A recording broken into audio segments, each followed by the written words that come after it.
এসেছিস বেড়াতে, তবুও মাল করছিস, কি ব্যাপার? আমি আজকে আসিনি, তুমি আমরা দেখো না, আমি কালকে আসছি। ও কদিন থাকবো না, এমনি দিদিরা কাজ করে, মাঝে মাঝে আসি কারখানায়, তাই ভাবি যে একটু বলবো। আর তোমরা তো সবাই জানো যে আমার বোনের দুজনেরই বিয়ে হয়ে গেছে। একদম। এবার বোন তো কি বলবো, অনেকটা দূরেই বিয়ে হয়েছে, ও তো রোজ আর আসতে পারবে না।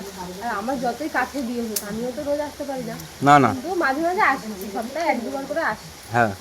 তো তোমরা তো অনেকেই আমাদের দিদিবাদের ভিডিও দেখতে ভালোবাসো, আর আমরা তো প্রতিদিন দিদিবাদের ভিডিও দিতে পারবো না এখন আর।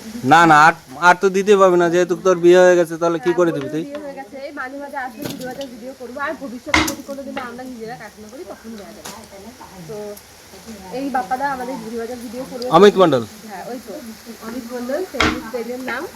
তো ওই আমার মায়ের তো একটা পেজ আছে শঙ্করী হালদার নামে। আর বাপ্পাদার সরি অমিতদার পেজে ভিডিও দেয়, মানে ডাকলাম বাপ্পাদা। তো তোমরা সবাই ফলো করে রেখো, আমার মা রোজ ভিডিও দেবে আর বাপ্পাদাও প্রতিদিন ভিডিও দেবে।